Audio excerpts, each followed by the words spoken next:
প্রশাসনের নাগের ডগায় চলছে দেদার জুয়া। ঘটনাটি রাজগঞ্জ থানার ঢিলছড়া দূরত্বে। রাজগঞ্জের সুখানী গ্রাম পঞ্চায়েতের অন্তর্গত সুভাষপল্লীতে রথযাত্রা উপলক্ষে চলছিল মেলা। সেই মেলাতেই চলছিল জুয়ার আসর। তবে প্রশাসন কোনো ভূমিকা দেখা যায়নি জুয়া বন্ধের। তবে সংবাদ মাধ্যম দ্বারা রাজগঞ্জ থানার আইসিকে ফোন করা হলে তিনি বিষয়টি জানি না।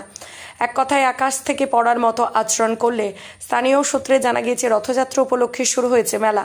মেলায় হরেক রকমের দোকানের পাশাপাশি দেখা গিয়েছে অবাধ জুয়ার আসর। ৮ থেকে ৮০ প্রত্যেকের ভিড় জমাচ্ছে সেই জুয়ার আসরে। অথচ এসবের বিরুদ্ধে কোনো ভ্রুক্ষেপ নেই পুলিশ প্রশাসনের। বিজেপি অবশ্য প্রশাসন এবং তৃণমূল দুজনকেই দোষ দিচ্ছেন।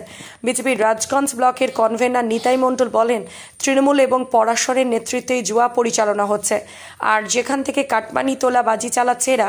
তৃণমূলের ব্লক সভাপতি অরিন্দম বন্দ্যোপাধ্যায় বলেন, জুয়ার বিষয়ে আমার জানা নেই। এদিকে সাংবাদিক মহলে এই ঘটনার খবর জানাজানি হতেই চাপে পড়ে ড্যামেজ কন্ট্রোলে নামে রাজগঞ্জের পুলিশ। শুক্রবার রাতেই থানার সামনের 10 দিন পর জুয়ার বিরুদ্ধে অভিযানে নামে পুলিশ। তাও আবার অভিযান চালিয়ে গ্রেফতারের বদলে জুয়ার সামগ্রী বাজেয়াপ্ত করেই দায় সারে পুলিশ।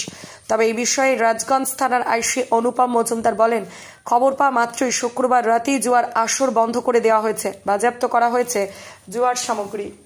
দেখুন, রাজগঞ্জে জুয়ার ঠেক চলছে, এটা শুধু রাজগঞ্জে না, আমাদের আশপাশে যেখানেই মেলা হয়, কোনো বাজার হয়, দেখবেন সেখানে জুয়া চলছে। সেটা প্রশাসন এবং তৃণমূল নেতৃত্বদের দ্বারায় পরিচালিত হচ্ছে। এই তৃণমূল আসার পরে সমাজকে কুলসিত করবার জন্য যে কোনো জায়গায় এই কাটমানি আর তোলাবাজি হচ্ছে এদের মেন ব্যবসা। আজকে জমিতে হোক, মানুষের ব্যবসার উপরে হোক, বা বালুতে হোক, সব জায়গা থেকে কাটমানি খাচ্ছে। তার উপরে এই যে জুয়া, যে মানুষের একটা আনন্দময়ী জায়গা, মেলা পার্বণ, সেখানে এই জুয়ার আসর বসাচ্ছে, এতে সমাজ কলুষিত হচ্ছে, ভবিষ্যৎ প্রজন্মর ক্ষতি হচ্ছে। এটা আমরা কখনো আশা করি না, ধিক্কার জানাই। এমনকি সাধারণ মানুষ প্রতিবাদ করছে, তাদের প্রতিবাদের সুরকে জোর করে চাপা দেওয়া হচ্ছে।